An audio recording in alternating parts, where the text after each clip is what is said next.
আসসালামু আলাইকুম। কেমন আছো সবাই?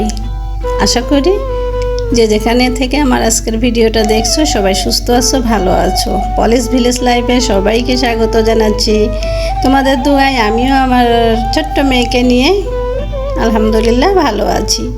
সকাল সকাল চলে আসলাম বাজারে, কিছু বাজার করব। বাবা গো বাবা, জিনিসের যে দাম, তা কি কিনবো কিছুই বুঝতে পারছি না।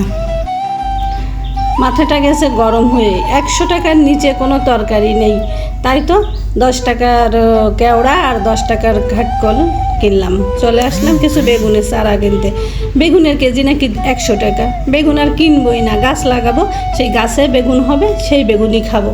তারপর চলে আসলাম মাছ কিনতে। বাবা রে বাবা, মাছের কেজিও সেই 800 টাকা 900 টাকা চিংড়ি মাছের কেজি। কি করব, চিংড়ি মাছই খাবো, বড় মাছ আর খাইতে ইচ্ছা করতেছে না। তাই তো চিংড়ি মাছ কিনে বাড়ি চলে আসলাম। এই যে 10 টাকার ঘাটকল, তোমরা এটাকে কি বলো আমি জানি না, আমরা কিন্তু বলি ঘাটকল। যখন গাজীপুরে ছিলাম তখন গাজীপুরের লোক বলতো খাকরোল। আর এই দেখো চিংড়ি মাছ, এটা কিন্তু বাগদা চিংড়ি না, এটা হলো ঢোলা চিংড়ি বা মাথা মোটা চিংড়ি। তো এই চিংড়িটা মেলা দিন পর দেখলাম, তাই কিনে আনলাম।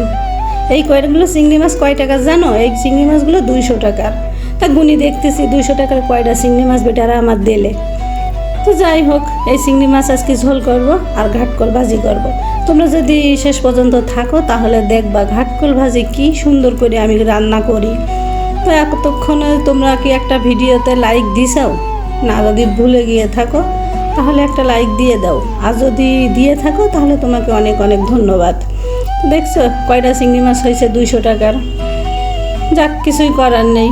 এখন এই যে ঘাটকলগুলো সব আমি খাটো খাটো করে কেটে নিছি, কিন্তু ঘাটকলে আছে বালি, তাই পানির মধ্যে ভিজাই রাখলাম। আর ঘাটকল ভাজিতে দেবো কাঁঠালের বিচি। কি ছোট্ট ছোট্ট বিচি, কাটা আমি বটি দিয়ে বসে বসে কাটতে গেলে আমার আজকে বেলা দুপুর হয়ে যাবে। তাই কি করলাম, নোড়া দিয়ে একটু ছেঁচলাম। নোড়া দিয়ে ছেঁচে খোসাগুলো বেশি নেব, 2 মিনিটের মধ্যেই শেষ। কি বুদ্ধিটা ভালো না? তোমরা যদি এই বুদ্ধিটা না জানো আমার কাছ থেকে নিতে পারো। এবার আমি কড়াতে তেল দিয়ে দিয়েছি, কিন্তু তার আগে একটা কাজ করেছি। কাঁঠালের বিচি আর ঘাটকল সেটা আমি একটু ভাবতে নিছি, সেটা তোমাদের সাথে শেয়ার করিনি। শেয়ার করলে ভিডিওটা বড় হয়ে যাবে। তোমরা তো আবার বড় ভিডিও দেখো না, দেখলেও 2 থেকে 3 মিনিট দেখবা। তাই তোমাদের কাছে রিকোয়েস্ট করতেছি, এই ছোট একটা ভিডিও ফুল ওয়াচ করো, তাতে আমার উপকার হবে। তো যাই হোক, কড়াইতে তেল দিয়ে এখন আমি কিছু পেঁয়াজ কুচি দিয়ে একটু নাড়াচাড়া করে নিলাম। তারপরে দিয়ে দিলাম একটু রসুন বাটা। এই রসুন বাটা দেওয়াতে কিন্তু খুব ভালো লাগবে। তারপরে এই যে হলুদের গুঁড়া, মরিচের গুঁড়া, মরিচের গুঁড়া না, মরিচের গুঁড়া আমার কাছে নেই, শেষ হয়ে গেছে। তাই বলি কি রান্না খাওয়া বাদ থাকবে।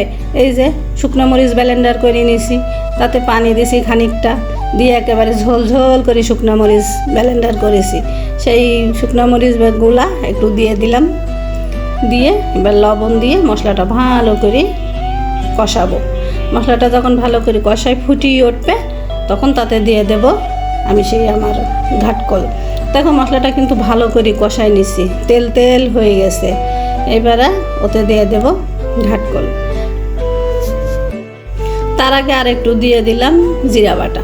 এই জিরা বাটা দেওয়াতে জন্য ঘাটকল ভাজিটা আরও বেশি ভালো লাগবে। তারপরে আর মশলাটা ভালোভাবে কষাই নিয়ে এবার দিয়ে দিলাম কাঁঠালের বিচি আর ঘাটকল যে ভাপতে রাখিলাম সেটা দিয়ে এবার ইচ্ছা মতন নাড়াচাড়া করব। ইচ্ছা মতো নাড়ি চেড়ি ভাজদি এটা একবারে কালো কালো করে ফেলাবো। খাতি যে কি মজা, গরম ভাতের সাথে লেবু দিয়ে ঘাটকল ভাজি। তোমরা যদি না খাইয়ে থাকো একবার খাইয়ে দেখবা আর আমার কথা মনে করবা। এই দেখো আমার ভাজাটা কিন্তু প্রায় হয়ে গেছে। তারপরে আরও একটু ভাজবো, এখনই নামাবো না। এটা যত ভাজবো তত মজা লাগবে। তো দুপুরে কি শুধু ঘাটকল ভাজিতে ভাত খালি হবে?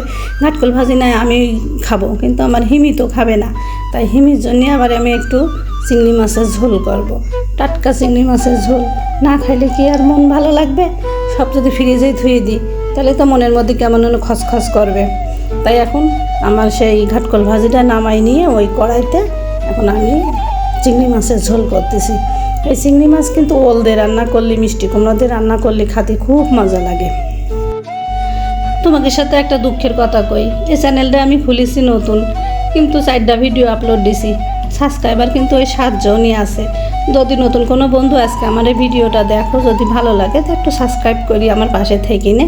আর এই যে দেখো ফাইনাল লুক আমার চিংড়ি মাছের ঝোল আর এই যে সেই ঘাটকল ভাজি। এখন মনের আনন্দে দুটো ভাত খাবো, পেট ভরি এক থালা ভাত খাবো, কিন্তু তোমাকে সামনে আবার খাবো না।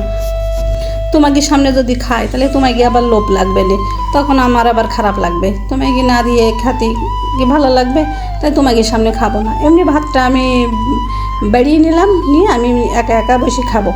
তো তোমাকে সাথে আর বেশি কথা বলবো না, আমি আর থাকতে পারতেছি না। দেখতে যে রাম সুন্দর হয়েছে, তা খাতি না জানি কি সুন্দর লাগবে, তাই আর বেশি সময় কথা বলবো না। আমি এখান থেকে বিদায় নিয়ে খাওয়া শুরু করব। দেখা হবে তোমাদের সাথে পরবর্তী আর একটা ভিডিওতে।